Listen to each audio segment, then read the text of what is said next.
ఎడారిలో సెలయేర్లు. జూన్ 6వ తేదీ. విచారణ లేకుండానే బలవంతులను ఆయన నిర్మూలము చేయుచున్నాడు. యోబు గ్రంథము 34వ అధ్యాయము 24వ వచనం. బద్దలైన విరిగిన వ్యక్తిత్వం క్రీస్తు పరిమళాన్ని వెదజల్లుతుంది.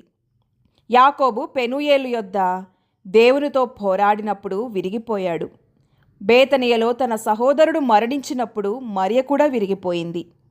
అది విరిగిన వ్యక్తిత్వం ఎందుకై ఉండాలి? పవిత్రత యొక్క పరిమళాన్ని వెదజల్లుతుందని మనం వింటున్న వ్యక్తిత్వ సంపూర్ణత ఇది కాదా? సంపూర్ణత అనే పదం పవిత్రత, ఆరోగ్యం, ఆధ్యాత్మిక ఆరోగ్యంతో ముడిపడి ఉంది. దేవుడు లేని సంపూర్ణత అంటే ప్రమాదం, అంతిమ వైఫల్యమని మనకు తెలుసు. విరిగిన స్థితి అంటే ఏమిటో చార్లెస్ ఫాక్స్కి తెలుసు. బాగు చేసే సమయంలో ఆయన ఈ విధంగా రాశాడు: అంధకారపు జలాలు విరగడంలో తెల్లదనం వికసిస్తుంది. విరిగిపోవడంలోనే ఉన్నతమైన ఆత్మలు తయారవుతాయి. అంధకారపు జలాలు విరిగినప్పుడు అదృశ్యమైన ప్రాణవాయువుతో ఐక్యమవుతాయి. అందుకే అవి వెలుగు మహిమను ప్రతిఫలింపచేస్తాయి. విరిగిన వ్యక్తిత్వాన్ని గురించి మరొక వివరణ ఇవ్వబడింది. జేమ్స్ మ్యాక్ కాంకీ న్యాయవాది కావాలని ఉద్దేశించాడు. న్యాయ శిక్షణలలో సంవత్సరాలు వెచ్చించాడు. తన కుటుంబ సభ్యులు చనిపోవడం వలన అతను తన చదువును, తన వ్యాపారంతో ముడిపెట్టాల్సి వచ్చింది. అతను తాను కోరుకున్న లక్ష్యానికి చేరినప్పటికీ ఒత్తిడితో విరిగిపోయాడు. తాను విరిగిన స్థితిలో సంపూర్ణ సమర్పణ కలిగి దేవుని మహిమను ప్రతిబింబించే జీవితంలోనికి తీసుకొని వచ్చాడు.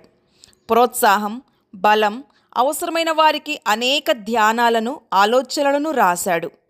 తాను రచించిన దేవుడు ప్రణాళిక చేసిన జీవితం అనే పుస్తకంలో ఆయన ఈ దృష్టాంతాన్ని ఉపయోగించాడు. ఒక చర్చిలోని అందమైన, అత్యంత సౌందర్యమైన గాజు కిటికీ చాలామంది పర్యాటకులను ఆకర్షించింది.